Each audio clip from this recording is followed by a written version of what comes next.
people who are off camera, people who've been just working, toiling since the very beginning of this pandemic to make sure that this fund operated in a fashion that I think everybody could be proud of.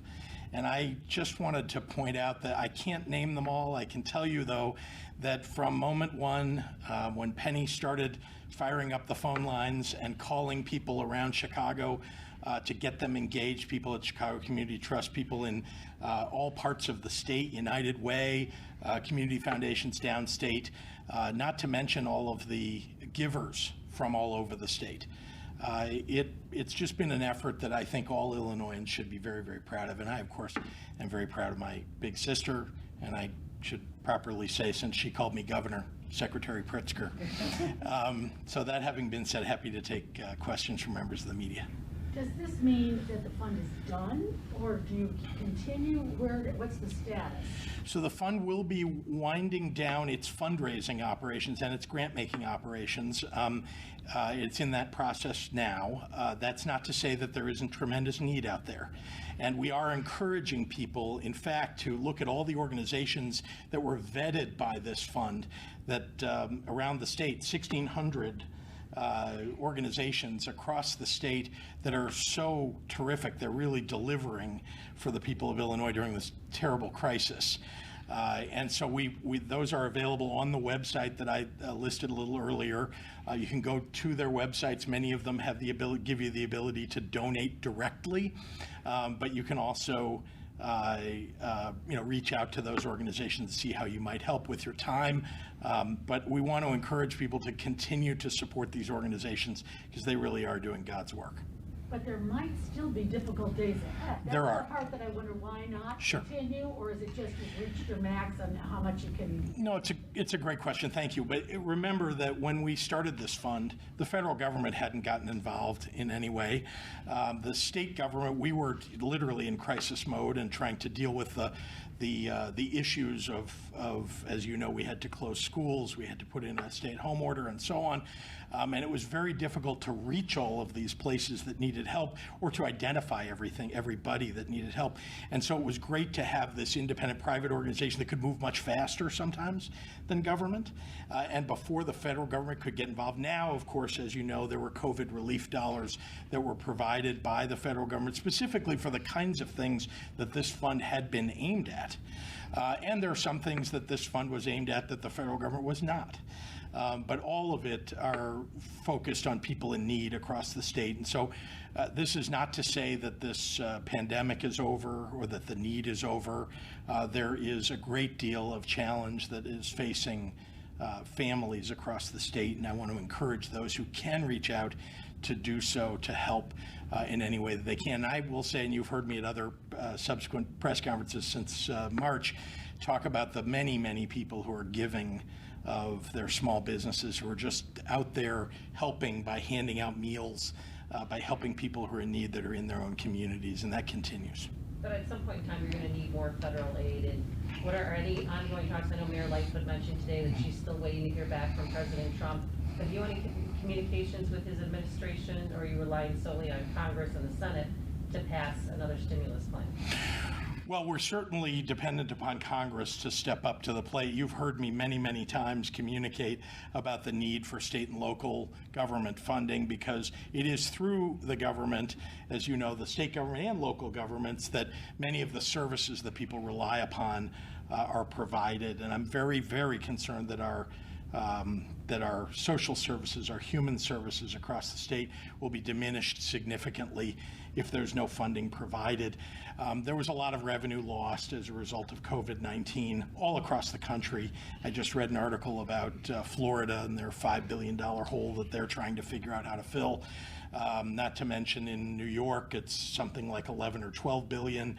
California, I think it's reached almost 20 billion of need, and it's just happened all over the country. And I'm very hopeful that Congress will step up during this month of September, to do the right thing, and that the president will sign it. What's the whole year for Illinois? It's about $5 billion in this fiscal year. Governor, could I ask, related to that, Senator McConnell has put out a statement today, I'm sure you're aware of it, that he's moving today to put in position to vote on the Senate floor later this week on a bill that Senator Schumer and Speaker Pelosi say doesn't fill the bill precisely in part because of what you just cited about state aid. What's your view of, McConnell nonetheless says people need it, let's move forward on this and we can take the state stuff later. Well, I think that Senator McConnell is not listening to the constituents in his own home state.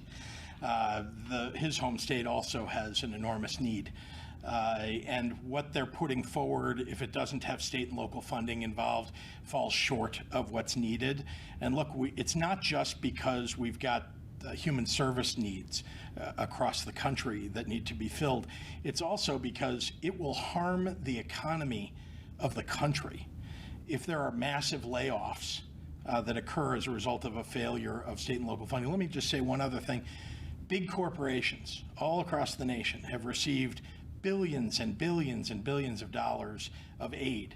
But now when it comes to the very social services, the very education, the frontline, first responders, our police and our firefighters, now they're going to fall short. Now they've decided that they want to tighten the belt and not give any more to help people. It seems illogical to me.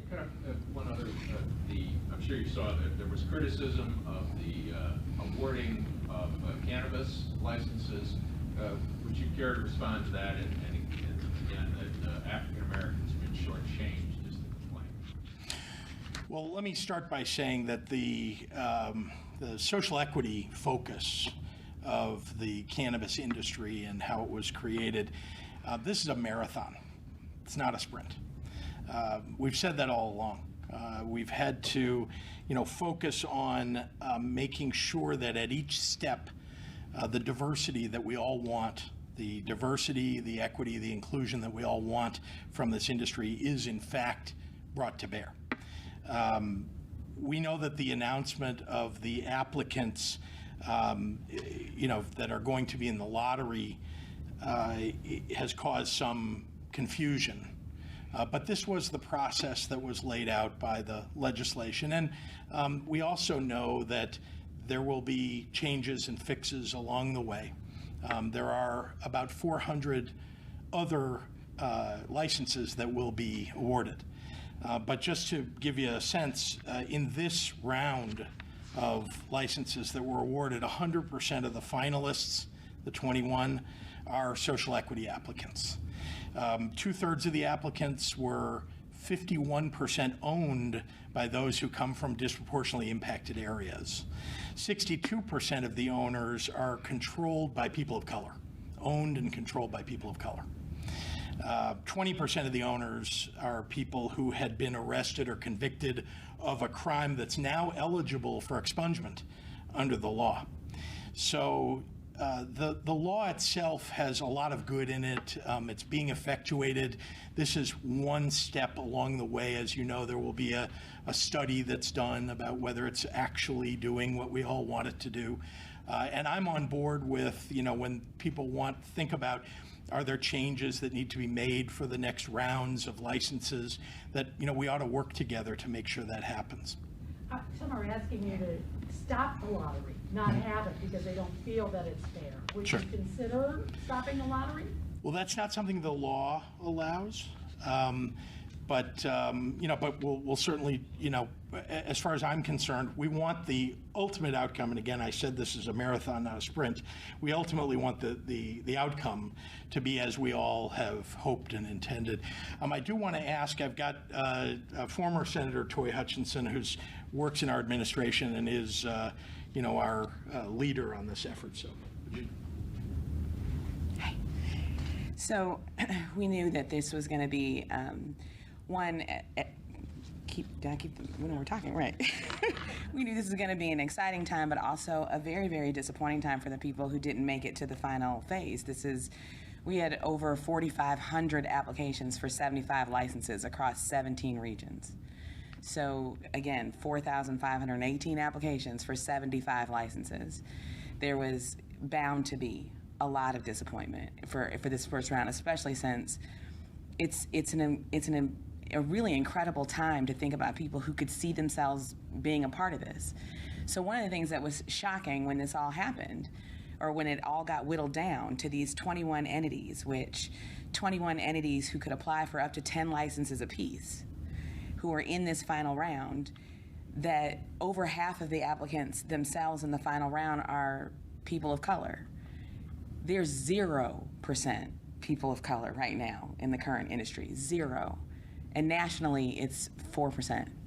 So when we think about where we're starting from and how far we have to go, and the fact that we built in the pause to make sure that if it doesn't do what it is we intend for it to do, that we would continue to make it better. 80 years of failed drug policy is going to be really difficult to do in one bill. But how far we've come in 9 months, we've expunged 10,000 criminal records. There's been the sales of this have been through the roof, in the middle of a global pandemic, which is targeted to those very same communities that are disproportionately impacted. And then we fight to get to this lottery round, this place in time where we'll see whether or not we can diversify the actual industry itself, targeting a population of people to see what kinds of demographics would come out of that. We ended up with 13 out of the 21 actually being owners of color. So, this is, we knew that this was going to create a firestorm. It's the thunder heard around the world. But we also know we can get to 500 licenses, and there's so much further to go. But can't you get a state rep to author a bill to, suspend the lottery system and do it a different way? Well, the lottery system is done based on the statute now and the rules that were done as to when you have to do it after, that happens. This is really designed to see how the process ends so that you can then be surgical in its repair as it's tweaking as we're going. We have at least 2 more rounds of licenses to go. So the whole reason for the very small beginning with only 75 licenses was to figure out all the things that we thought might happen and to deal with the things that we never could have known what would have happened until you went through this process. We said that all along, like hard lid on the market if it doesn't do what it is we said it was going to do. And I'm just really looking forward to the time when we can understand all the pieces, understand exactly what happened, deal with this process as it is, so we can then go back to the legislature and change this historic legislation to keep getting better each time. Just at that point, and the governor earlier, a few moments ago, referenced tweaks or fixes.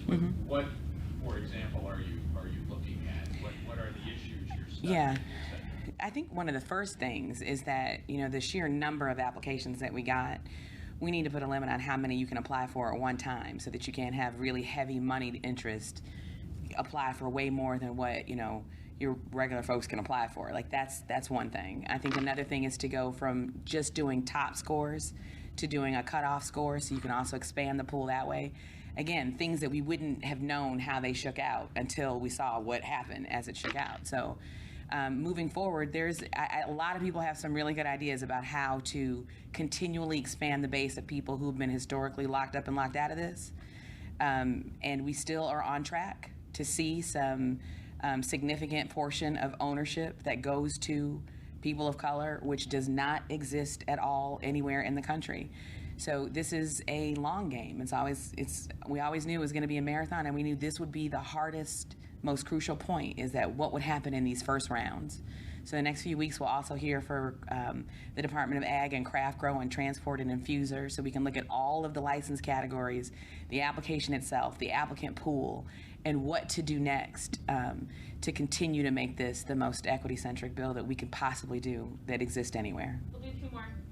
And I just want to say one other thing, if I may. Sorry. That is that. That is that. Just to remind you, I said a little earlier, but I think it's something to take note of. That 62% of the applicants that are in this lottery are owners who are people of color. That's a pretty good number.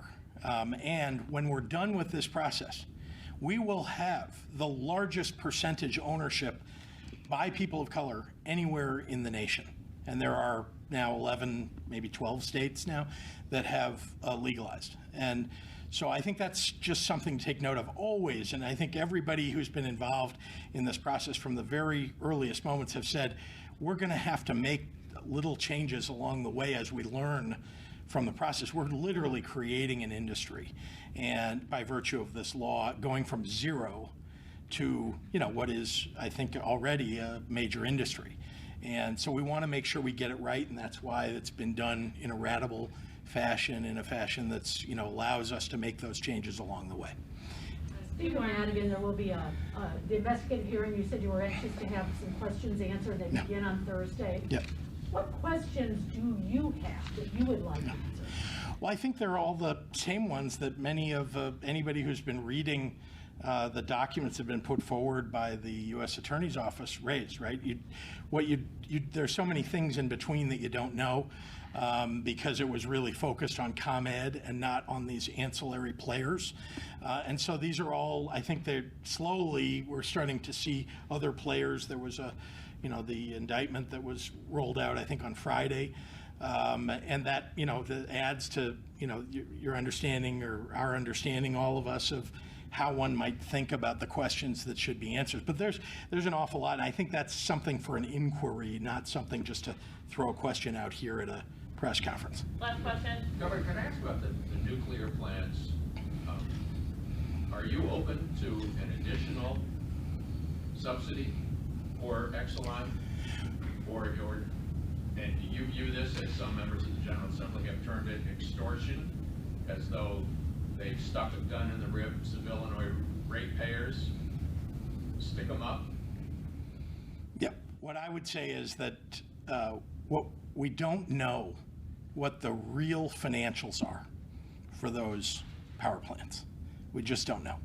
And I believe that before you can even enter a negotiation about that, the question of whether there should be a subsidy, you have to understand what the real loss is. Is there a real loss? And what is that? We don't want to lose any power generation in the state of Illinois. Nobody wants to lose power generation in the state of Illinois, but we're not going to overpay. And I believe that there hasn't been transparency, and that that FEJA, when it was passed, wasn't transparent. That's now clear from much of the information that's come out. We need to know much more, and so that's why, look, however you want to refer to what they're doing, it's clear that they're attempting to threaten, because this is a negotiating position for them. This is what they did back during the negotiations around FEJA, right? That's their negotiating tactic. All we're saying is we're not doing anything until we know what the real numbers are. So, forget this, that they get to threaten us. We're saying back to them, show us. And by the way, this is a company that is now going through a process with the U.S. Attorney. It seems to me they ought to be forthcoming with information so that the people of Illinois don't get taken again. All right, thank you very much for your homework, Governor Pritzker. Tonight, people and having And if you haven't already, please consider subscribing to our channel. And while you're at it, please leave us a comment. Thank you for watching.